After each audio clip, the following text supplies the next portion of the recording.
Recording in progress. Hello and welcome. Hi everyone, I'm Suzie Gilbert in London this evening.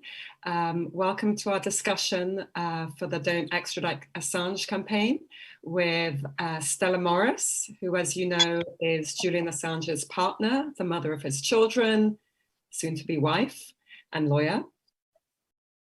And Mohamedou Ould Slahi, who's joining us from Mauritania. Mohamedou is, formerly an engineer. Now he's a very successful writer. His book, which he wrote from Guantanamo, called Guantanamo Diary, was a bestseller, translated in many languages, and was recently adapted into a feature film called The Mauritanian, about his experiences of imprisonment. Feel free to say hi in the chat, tell us where you're watching from. Stella and Mohamedou can also keep an eye on the chat, and I'm sure they will occasionally respond. Maybe to start with, can I ask, how do you two know of each other? Stella, how did you hear about Mohamedou? And Mohamedou, how did you come across Stella and Julian's story, given you were in Guantanamo so long? When did you first come across each other? In my case, I first learned of Mohamedou's story when the book was published, and Nancy Hollander and his brother were in London and presented the book. And at that stage, I think he was still in Guantanamo. Is that right, Mohamedou? Correct. Yeah. And you know, I was following obviously the Guantanamo Bay situation for years, and WikiLeaks has obviously published quite a lot of material from Guantanamo Bay.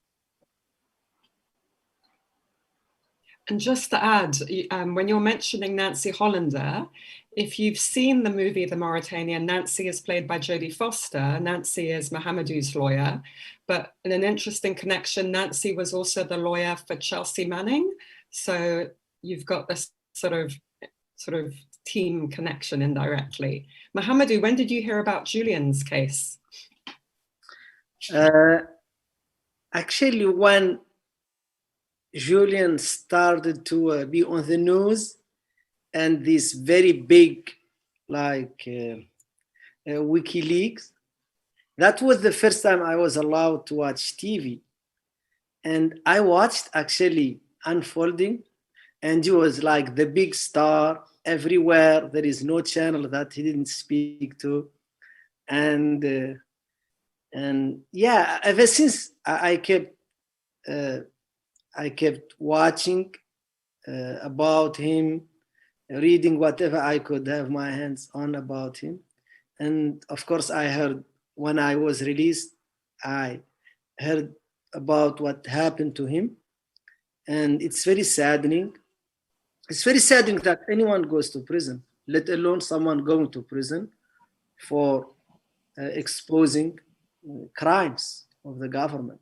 That's very, very bad, because we are citizens. We don't have weapons. We don't have the police. We don't have airplanes. We don't have the military. We don't have the intelligence. All we have is the law. And if the law fails us, we're very much screwed.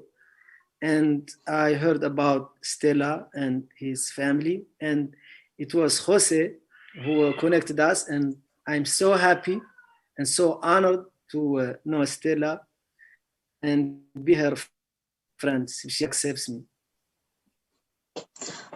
Thank you, Mohamedou. I'm very proud to be your friend. Thank you both. So Stella, it's been a busy day today. It's Assange week because Julian turns 50 later this week. Do you want to just tell us what's been going on today, and you know, when you last saw Julian, how he's doing? What's the latest? Well, I just wanted to add something to what in relation to Guantanamo. Julian's publications about Guantanamo are the reason why he's in prison now. I think it's 40 years of the indictment relate to the publication. the receiving, the possession, and the communication of the Guantanamo Bay detainee assessment briefs. So, you know, the fact that the Biden administration has set as its policy that they want to close Guantanamo because of the abuses and the fact that it's operates beyond the law is evidenced by the work that WikiLeaks has done. And so it's completely contradictory to be prosecuting the person who's responsible for exposing those abuses. That's right. We saw each other today.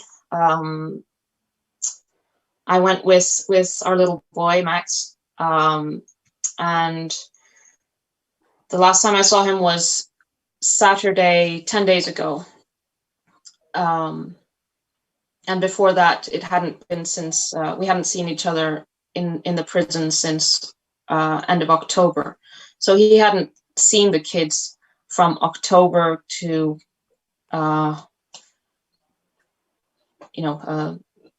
late June. And he's turning 50 on Saturday. He was 39 when he came to the UK. He was 39 the last time he was a free man. He was 39, and then he was arrested in December 2010, and he hasn't been free since. And it's just been a progressive closing in on him, to the extent that now he's in a 9 square meter metal box, isolated from his family, silenced from the world. And well, when we saw each other today, it was 45 minutes in this big hall where you meet, all the prisoners meet their visits together in the same place. It has very bad acoustics. You know, you're watched by, there are more prison guards there than prisoners and visitors, and all the cameras, you know, that the ceilings are covered in cameras as well. It's by no means a private meeting. It's a, you know, you're being constantly watched. When we were there 10 days ago, I went with both of our boys. A friendly guard brought us some children's books because they have a children's area out of COVID times where the children can go and play during the normal visits, which used to be 2 hours before COVID. And so he brought us some books, which was really nice because Julian could read to the kids, and they liked it. And so this time we asked for the children's books again. And a nice guard brought us the books. But after 5 minutes, another guard came up to us and he said, you know, where did you get these books? And we said, well, the guard brought them here. And he said, no, you can't bring books here. And we said, no, they're from the prison, you know, they're from over there. And he said, no, you can't have any books. You can't, you know, no books on the table. And so this is the nature of Belmarsh. There are all these arbitrary, completely absurd rules where you try to have a moment of normalcy, of family time, and you're constantly reminded that you're being monitored, regimented, interfered with, that you can basically breathe and only if they let you. That's a feeling of it. Belmarsh is a nasty place. It was built in the 90s to house IRA terrorists. It's built, you know, it really has this feeling of a nasty place. It's mostly a remand prison, but there are very serious offenders there. A third of Julian's wing is convicted of murder, and obviously you have some very dangerous people in the prison. And just so you get a sense of what it's like, a year ago, when the extradition hearings started, they started in Woolwich Court, which is just next to Belmarsh Prison. It's kind of it was built, you know, adjacent to this IRA prison, essentially. And in order to go from the prison to the court, you would expect a prison van or something like that. But no, they built an underground tunnel to transport prisoners to court through this 200-meter tunnel. And in the middle of that tunnel, there's this big bank vault that they open up to let the prisoner come through. And he's escorted by, you know, 4 guards through this tunnel and shackled 11 times throughout the process, and you know, searched and so on. It's just such a disgusting, dehumanizing place to begin with. The human tragedy that surrounds the whole prison system is really something that, unless you're forced to interact with the whole prison system, you have no idea what it's like. You have no idea why it's severely dysfunctional, why, you know, even for the worst offenders, the system isn't fit for purpose. It's just a system to hide people away from view. Thank you. How is it now? Because this is the first time you've been seeing Julian since he won his case in January, right? It's been 6 months. And is his experience in prison, does it feel different? How is he? How are people treating him? How is it now? And then I'd be curious for Mohamedou to comment on that too, because Mohamedou, you were cleared for release, but you were still stuck in Guantanamo for an additional 6 years. So I'm curious about this like sort of horrible limbo, but sort of deliberate limbo phase where rather than letting the person go, that they're still stuck. So how is it now, sort of, even though he won his case in January?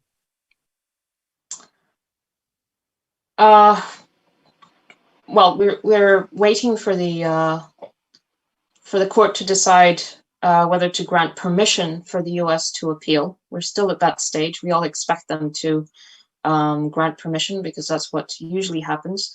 But we don't have dates on hearings and so on. Yes, it's been another 6 months, 7 months of Julian in Belmarsh prison, not serving a sentence. He's been there for longer than many violent offenders that have started and finished their sentences. And this is, I think it's important to understand what's happening to Julian in terms of the effects and what happened to Mohamedou as well. This is what happens when you have political prisoners. There's a punishment through process, even though the law is supposed to protect you at some point. It takes too long, or it never comes for some people. You know, they don't survive it. And it robs years of your life. The political function of imprisonment, I think, is something that is rarely discussed. It's always discussed in academic terms, in terms of the criminal justice system. In Western countries, we tend to say it's not a punishment. We talk about reform. But when we're talking about political prisoners, there's a very specific dynamic that's underway. In Julian's case, you know, he lost his liberty in December 2010, but there's been this progressive shutting down of his ability to speak, to be seen.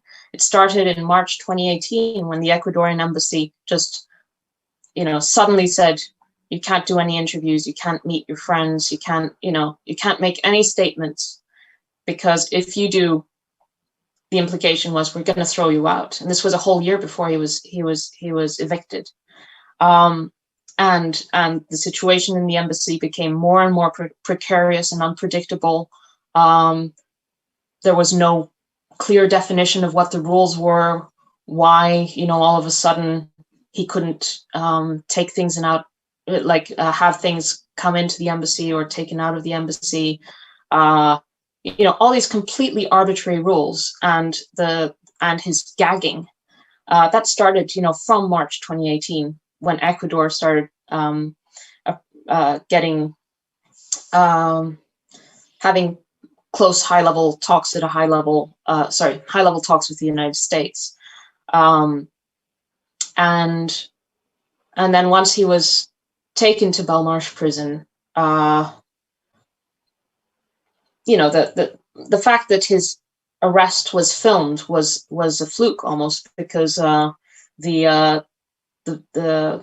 journalist who was stationed outside the embassy for a week was live streaming it, and then the live stream got interrupted. Clearly GCHQ had something to do with that, but then they switched to off the live stream and just to film, and they got the image, but the idea was for that to be also hidden from view. And then they took him to prison, and there are these famous pictures of him in the police van, taken through the police van windows as he was taken to prison. But they haven't been seen since.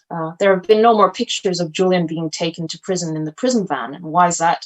Well, ever since those pictures came out, they've been transporting him in a van where the windows have this mechanical slider that as soon as they come close to the court, the sliders come on, and like a metal sheet comes over the window so you can't see in. And that's why there haven't been any more pictures. In court, Julian is practically invisible and silenced. He's not allowed to sit with his lawyers. He can't speak. He described it as if he was in a tennis match as a spectator, seeing them discuss his case. He wasn't able to participate in any meaningful way. He's had to prepare his case from Belmarsh prison, which is incredibly difficult. Just getting legal papers into Belmarsh prison takes days and days. We had this absurd situation where the second superseding indictment came in, and I think it took something like 10 days or 2 weeks for the indictment to come into the prison.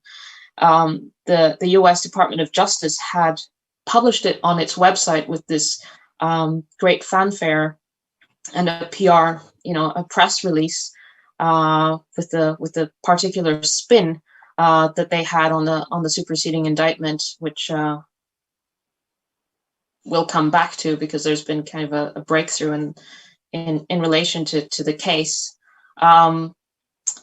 And Julian didn't see it for something like 2 weeks. The rest of the world could read it on the internet. This is the dynamic. The the Department of Justice has unlimited resources, as many people as it wants to man this thing. And Julian is struggling to receive the indictment for 2 weeks. This is the true inequality, the true unfairness. This is what we're having to fight. So it really is a David versus Goliath fight. And, Julian has a lot of support on his side. There's a lot of outrage and growing outrage over this case because it's so clearly political at this stage. It's undeniable. But Julian isn't the only one. I mean, I think of Mohamedou and other people like him, but maybe who can't write as well or aren't as well spoken, powerless, completely crushed by these forces.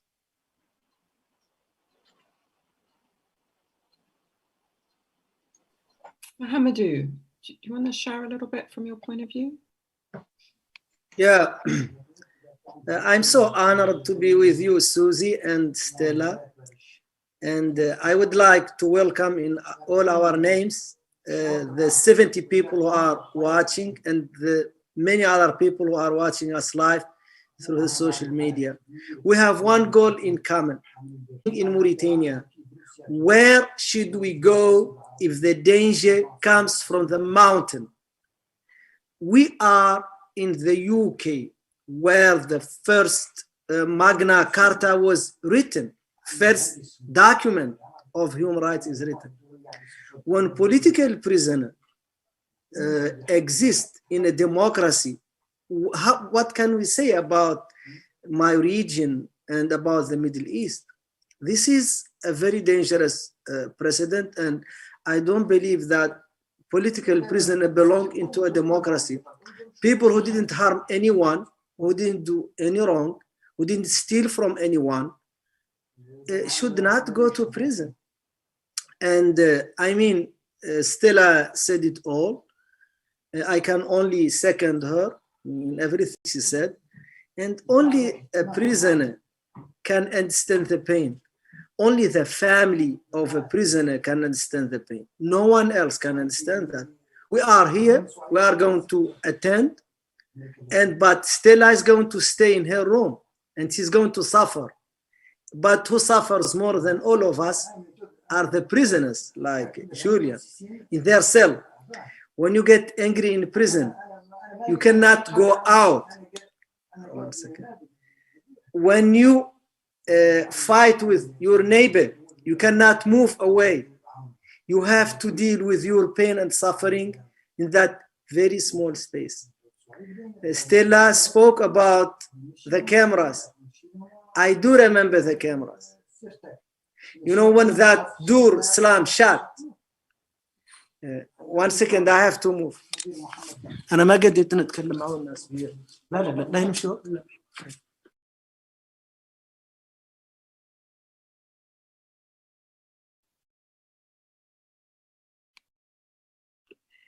Sorry, it was very loud. I had to go to another place. And I remember when that door slammed shut, the first night I couldn't sleep because I had nightmares about the camera. You know, when you go to the bathroom, they watch you. When you change your clothes, they watch you. When you do anything, they watch you. Not only, but they record you too, you know, for the future. You know, they have everything.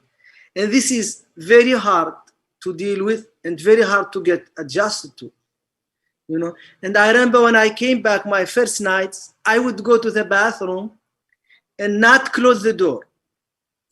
You know, this is like in a culture that very like conservative and everybody is like wrapped in much more clothes than people usually need. And I go to the bathroom with no door closed and people start telling me, Mohammed, you need to close the door. And then I said, yeah, okay, now I have dignity. I can close the door, you know, because I don't need to be watched. And I mean, this needs to end. This very concept, and I'm sorry to say this, of terrorism, of national security, this is a sham. This is a way for the government to use unjustified violence against citizens. And we as citizens, all we can hope for is the rule of law, because we cannot fight the government because the government has the tools of violence. They have weapons, they have the police, they have spies, and they have all of that. But simple people like me and Stella and all the people who are attending, including people in the government, they can only be protected by the rule of law. And if they invoke national security, that's just a way to punish people outside the rule of law, nothing else. And the other point I would like to bring up, we need to rejoice this victory, this win now that Julian Assange cannot be extradited. This is huge. I mean, American prisons are black holes. You know, if you go there, by the time anyone could verify anything, you will be dead. You know, and this is really good, and people should concentrate and should appeal to the decent people in the UK and decent people, I mean in the government, outside of the government, to end this and release people who don't belong to prison. Thank you. On that note, Stella, you mentioned there was a breakthrough, and Mohamedou was talking about, you know, the good news in January for Julian winning the case. There was some big news this weekend. So arguably, the case is in a pretty strong position. Can you give us an update on what this news was and what it means? And then we'll go to a few questions. The US case has always been incredibly thin. When you look at it, the US government resorted to accuse Julian of being a journalist, essentially, for the first time indicting a publisher under the Espionage Act. He's not accused of espionage in the normal sense of the word, or in any sense of the word. He's accused of receiving documents from a source, a whistleblower, possessing those documents and communicating them to the public. There is no interpretation of the word espionage in which that fits. That is journalism. And so they decided to go after him for journalism. And then they've always tried to rely on this one charge under the Computer Fraud and Abuse Act. It's a 5-year charge out of the 175 years. And they initially, it was solely in relation to Manning, and then they expanded it in the new superseding indictment, which they issued a month before we resumed our hearings in September. And in that, what there has been, this breakthrough that came out through the weekend, is an Icelandic, very reputable investigative newspaper published an investigation in relation to the US government's star witness in relation to this one computer charge, an Icelandic citizen. And in this investigation, they interviewed him, they obtained evidence that the US has, in which the claims made in the case are basically showed to be baseless. The witness says that he lied, and that those lies are what are in the indictment. And so that the case against Julian is completely unsustainable. It's crumbling apart, or it's crumbled apart, and there's no justification at all, if ever there was one, for him to be in prison, because it's clear that the case is a sham. And so I expect that what has come out over the weekend will have very significant impact. Great, and maybe we can post a link to that piece. It's a long piece, but it's worth a read. Maybe somebody would be kind enough to post that article. I think it came out on Saturday, which was a great piece. Should we go to a couple of questions? Somebody was asking a quick question from Mohamedou, which is, you know, talking about people just being disappeared like Julian in prison. When did you, somebody asked, when did Mohamedou first, when was Mohamedou first able to speak to a lawyer? That's from Monica Ermert. Thank you, Monica. I was kidnapped on November 28th of 2000. November 20th, mid-June of 2005. To Julian since he was in the embassy, and he's been writing to him in Belmarsh. Thank you. Does he? He's definitely receiving some mail, but a lot of mail is also withheld. I don't exactly know what the criteria are. I just know there's letters that have not been delivered but are in the storage unit. Okay. Somebody from Facebook is asking you, Stella, there's been some nice news that you guys are going to be getting married in prison. Tell us, okay, what can you tell us? Well, I was I did an interview for the German press, and I was expecting it to come out in the beginning of the week. But then it came out at the same time as this bombshell about the Icelandic witness. So, you know, I wish one thing wouldn't crowd out the other. But we don't have a date yet. And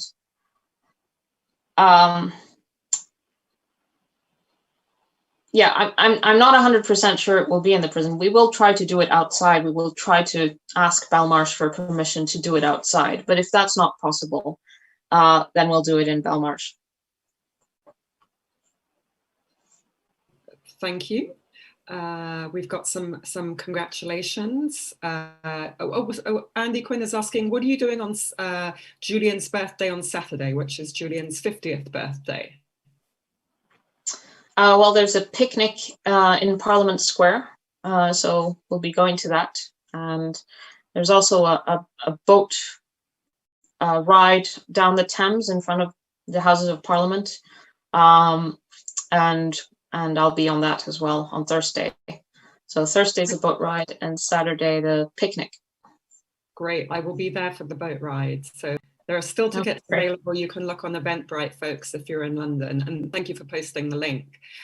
Flavia Donati is asking Mohamedou, how have you managed to come back to life and family? So sort of like what's, you know, it's been 5 years, has it almost now since your release? How is it going? And then we'll ask you both about movies, because you both are connected to Benedict Cumberbatch movies about your cases and stories. So question from Flavia Mode, tell us about, you know, life after prison. It's not easy, to be honest, because you need to integrate, you know, only prison, you sit in a cell, everything is decided, and now you have to decide everything. It's like a flood gate opens. And also like dealing like with so much information and so many people, it's very hard. I remember the first day, the first week, I had always this fantasy of watching TV and watching movies, because I wasn't allowed to do any of this in prison. I was only allowed to watch what they want me to watch. It was very little. And then I bought 2 TVs and 2 satellite channels, 2 satellite different dishes. Then I asked my niece to set up the channel for me because I was doing something else. She said she never touched a TV in her life. She knows only smartphone. And then I was saying, oh my God, I'm so freaking old. And so many things changed, you know, because like 15 years is a very long time. And like people don't meet as much. And they only communicate through smartphone, which is like, I guess, maybe better in a way. This is very controversial. But like, if some of my family cousins, like my cousins, they make jokes, but a lot of the jokes are not funny really. But now I can just write LOL and I'm off, you know? That's all I need to do, you know? And I may be even like frowning a little bit at the joke, but I still write LOL.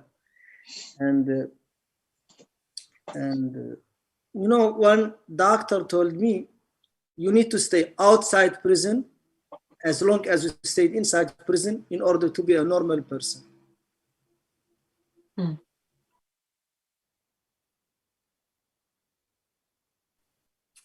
Thank you. I'm just reading the questions. So we've got a question. A few weeks ago, Stella mentioned that Julian never used to, I'm not sure what this means, sorry, self-checkout as he's been detained for 10 years. Maybe you could speak about that. And then another question from William Booth is for Stella. Can you tell us about when the higher court might make a ruling about the US appeal? Any sense of the time frame? On the decision of the court, there's no deadline. There's a backlog with the High Court deciding on appeals, given COVID and so on. So we don't know, but it's been, it's been 6 going on 7 months since they lodged the appeal. Obviously, there have been submissions on both sides in the meantime, but the court has had all the arguments for at least 3 months now, I think. We don't know. It could be any day. It could be, weeks or months. I can't predict. On the self-checkout, yeah, it was basically as a, it's what Mohamedou was saying, the amount of time that passes if you're on the outside, you don't realize the smallest things that change that are quite mundane. But this was, I spoke to Julian, and he could hear this robotic voice in the background. I was in the supermarket, and it was the self-checkout, where you have a little monitor and you pay through this monitor, and he didn't know what that was, and so I had to explain what that was. Yeah, he hasn't been to a supermarket since, 2012. He hasn't walked on a sidewalk since 2012, and he was in the embassy for 7 years before he went into Belmarsh prison. So it's he's a country boy, really. People imagine Julian with a computer, but he grew up in the Australian countryside. He loves nature, and he longs for nature. That's an amazing detail. Stella, I've heard some people say, that it's quite convenient for the US and UK Julian situation right now, just to keep him in Belmarsh, just keep this limbo going. And I've mentioned a few times that Mohamedou, even after you were ordered for release, you still had 6 years in Guantanamo. What are your thoughts on that, about just this, potentially the US and the UK just trying to keep this situation dragging out? Do you think what are your thoughts on that? Well, clearly this is shouldn't be seen as some kind of side effect. It is the purpose is to keep Julian from public view, from being able to speak, from being able to even speak to members of parliament. So this morning, I did see Julian with our youngest, Max, but after that, 3 MPs came to Belmarsh in representation of, I think, 23 or 24 who have signed a letter demanding to be able to speak to Julian, because so far the prison authorities have not been facilitating, allowing them to speak to him in their official capacity as parliamentarians. And this is completely absurd, especially considering that he's only there because the court has, refuses to let him go home. He's not serving a sentence. So they shouldn't be interfering with his ability to speak to politicians and so on. In practice, however, it's just on paper. Remand prisoners should be able to work freely, should be able to do everything freely. They just happen to be in a prison. In a prison like Belmarsh, that's doesn't happen. In a prison like Belmarsh, they treat Julian like they treat the worst offenders serving a sentence, because there's no differentiation. They just, for whatever reason, because it's a resource problem or an efficiency problem, or whatever. But in essence, because they're keeping people who are not serving sentences alongside, convicted murderers who were there for the rest of their lives, serving, very a sentence for very severe crimes. So the most important thing is to not fall into the normalization of this. Julian should not be in prison. He should never have been charged. It is a complete abomination, what has happened here. There's been a severe failing on many levels. I could go on, but and it has to be corrected. It has to be corrected not just for us, for our family, but because it is setting a precedent. It is setting a standard that is completely incompatible with what it means to live in a democracy.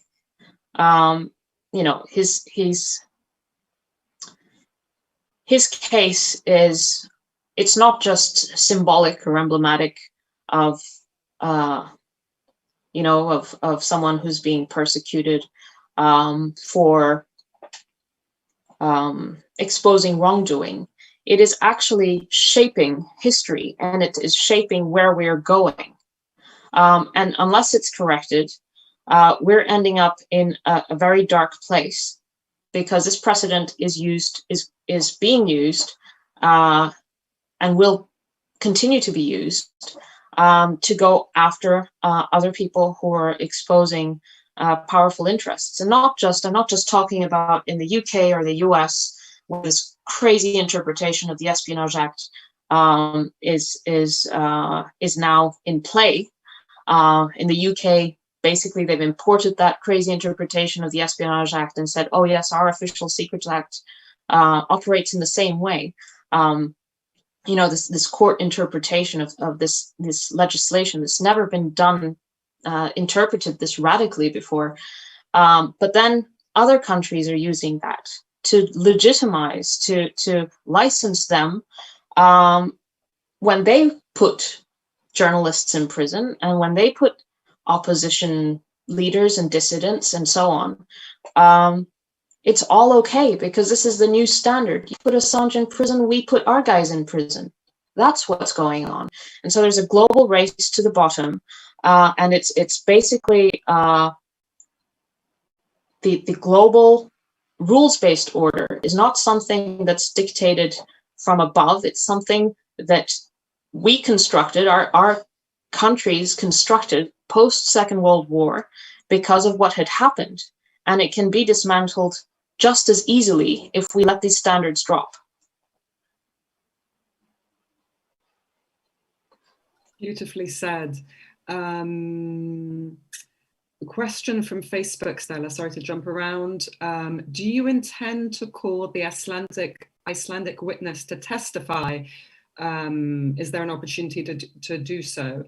And then another question on the same topic from Brian Vickery. It's difficult to believe that Thordarson, who was given an immunity deal, would have divulged so much to that Icelandic newspaper without the Department of Justice knowing.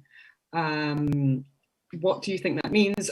Is the DOJ losing the fight over this? And then I'm going to just send one for Mohamedou, George Turner. Would Mohamedou mind talking, this is an interesting question as well, would you mind talking about how he kept his mind alert and his spirits high while he was incarcerated? And could Stella perhaps comment on Julian's approach? This seems like the hardest part to bear in many ways.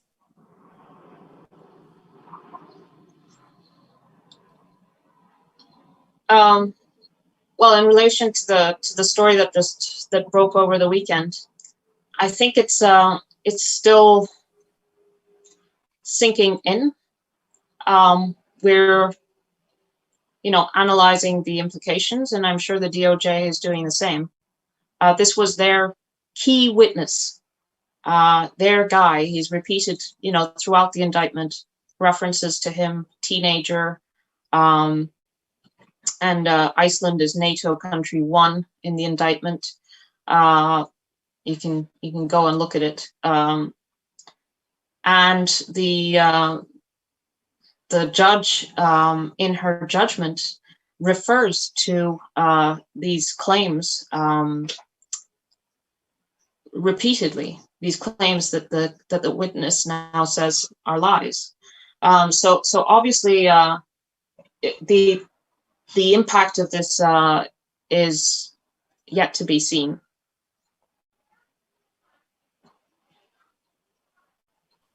Thanks. Mohamedou, do you want to respond to the question about how you got through it, and if Stella wants to speak to how Julian's going through it? Go ahead, Mo. Yeah, sure. I mean, the premise of the question that I'm a sane person, that I'm not a crazy person, which is very good news. But the problem is, maybe I'm so insane that I'm receiving the wrong message. I'm not communicating very well, but just let me assume I understand everything and I'm a sane person. It's very hard, but I can tell you that people who survive ordeal like this tend to be very strong, because you don't get to talk to Rahman Gul, because Rahman Gul died under torture. He died in the cold room that I described in the book. They didn't know that it was so bad. And then he succumbed to hypothermia.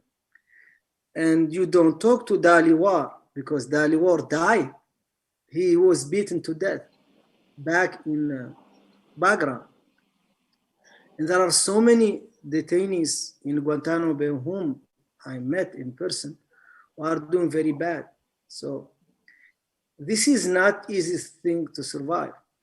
And I really don't know the right answer, but I do know that certain things help me a lot, like, having certain type of spirituality. I was raised to be a very spiritual person and to always try to live with the minimum that is available to me and to content myself with it. And but the biggest thing that helped me a lot is to let go of grudges against my captors and truly forgive them and hold no grudge against them. That gave me so much boost that it kept me alive and it kept me happy, in myself. Because crime and punishment, at least the biggest lesson I took from crime and punishment is that the punishment is in the crime itself. And when you know in yourself, and Stella could also relate to that, when you know in yourself that you didn't do anything wrong to anyone, you just sit there and tell yourself, I didn't do anything, so I'm happy, I'm in peace with myself. And that's very, very helpful. Always the guards ask me, why are you so happy all the time? And I say, I want my humiliation to be ended. Can you say that last bit again? Because it cut out. You want your humiliation, say that again? I say that I would like my humiliation to be as cheap as possible.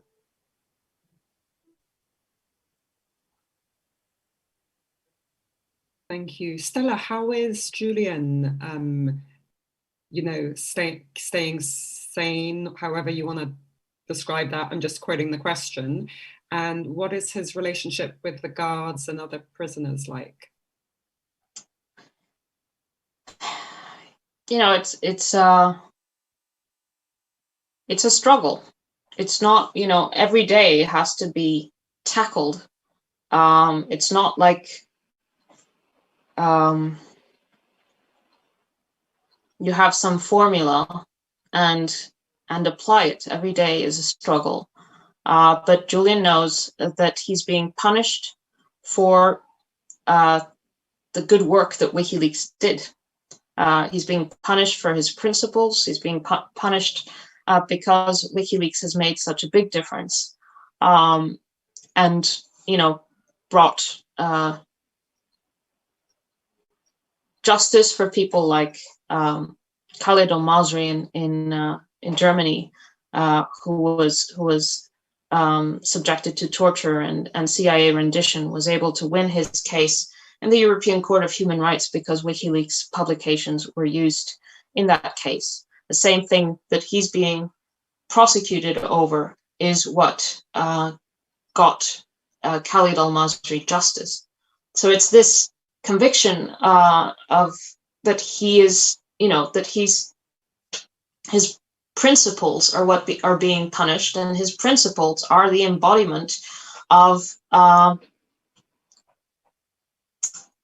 human rights, of what it means to treat people with dignity, of exposing wrongdoing. Because without what WikiLeaks had exposed, this would have been forever lost in history. The injustices against individual people, the injustice of civilian killings in Iraq in the hundreds of thousands would have been unknown. And so Julian knows that he's made a major difference to people's lives. He's worked for justice. But that doesn't make it easy, because he is being subjected to such tremendous injustice. I mean, if you think of Julian is a free speech activist, and he's being silenced. He's been, advocating against torture, U.S. torture, and now the U.S. system has imposed psychological torture on him. He's been, all of these things that he's fought for, he's now being subjected. He's fought against. He's now being subjected to. So it's not easy. But at the same time,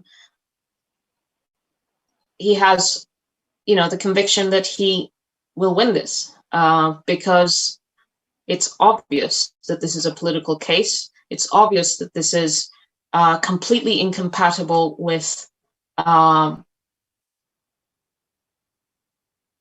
the principles that democracies are meant to uphold. So at some point, something has to give, and he has to be freed. And that's why I'm these things don't happen naturally. We need people to be mobilized to demand his freedom now, because the only we don't have endless amounts of time.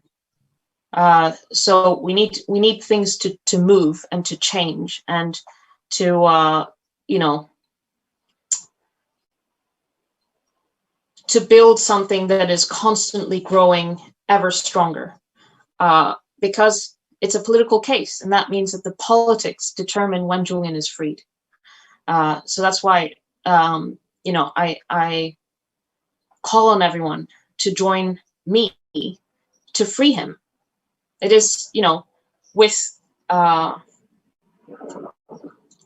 these mobilizations, with contacting politicians, with, I don't know, whatever it is that people can do with their networks, within their possibilities, to free him, because it is a global movement, and we're up against, yes, very powerful entities, but those powerful entities are in the wrong, and they're very obviously in the wrong, and they're acting completely unjustly, and it's clear to all that he's a political prisoner. So it's completely unsustainable.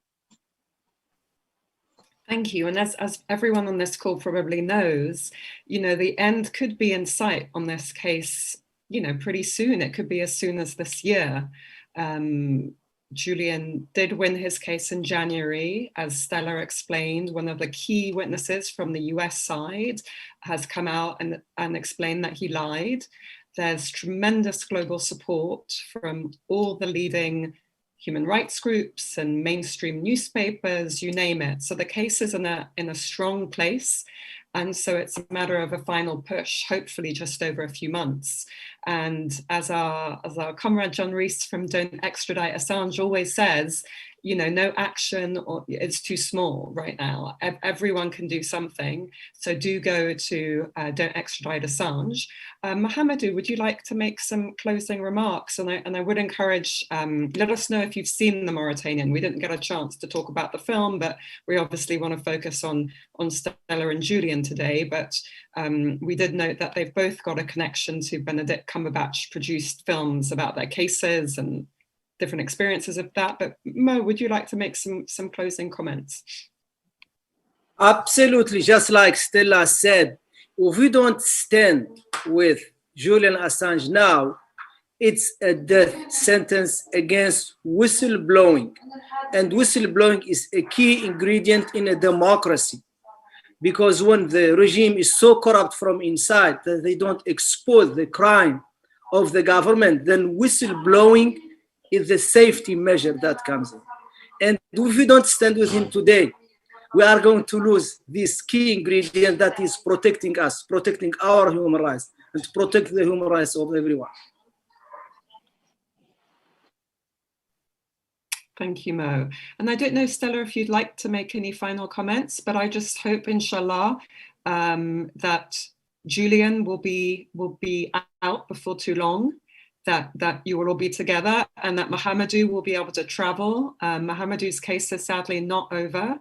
He is not able to travel right now. And so I hope we'll all be able to have a cup of tea together, do a Zoom with everyone, and, talk about everyone's plans, for healing, but to what's going to be on the agenda next, and to just move forward.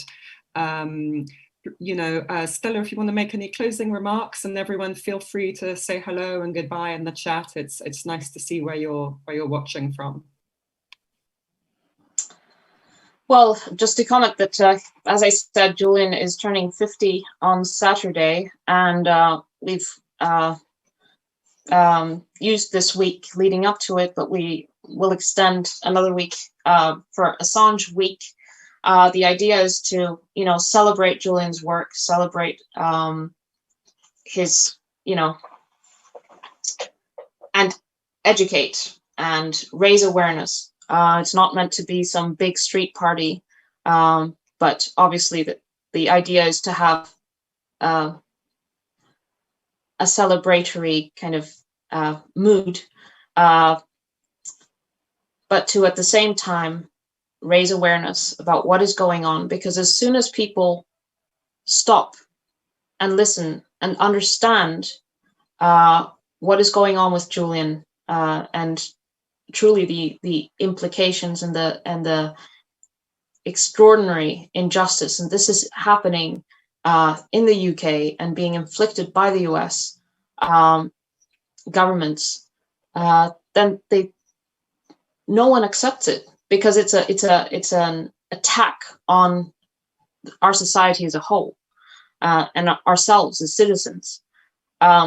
So, as I've said before, self-organized events are great.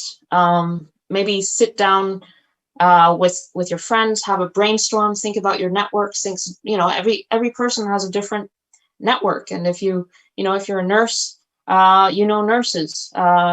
There can be a Nurses for Assange or whatever. It can be quite creative and fun, and it's also a great thing to connect with other people who are, fighting for his freedom. People from all walks of life, all sides of politics. It's very interesting, but they all have the same principles, because this comes down to whether you believe in justice, in human rights, and in the right of journalists to publish and expose wrongdoing. And if you don't like state secrecy and states violating human rights. So it's quite a nice cross. You cross barriers, actually. Thank you, Stella. Thank you, Mohamedou. Thank you to everyone on here. We know that all of you are very active, very engaged, and many of you have been supporting this campaign during really difficult years. You know, now it's in a really strong position, but there were times when it was difficult and unpopular. So thank you for everything you've been doing, and happy birthday, Julian, for this week. Thank you, Mohamedou. We hope to see you in person with Julian, with Stella, the children, all of you somewhere, inshallah, for tea, picnic. And but as Stella says, let's keep pushing. Let's keep pushing. These months are critical. Thank you.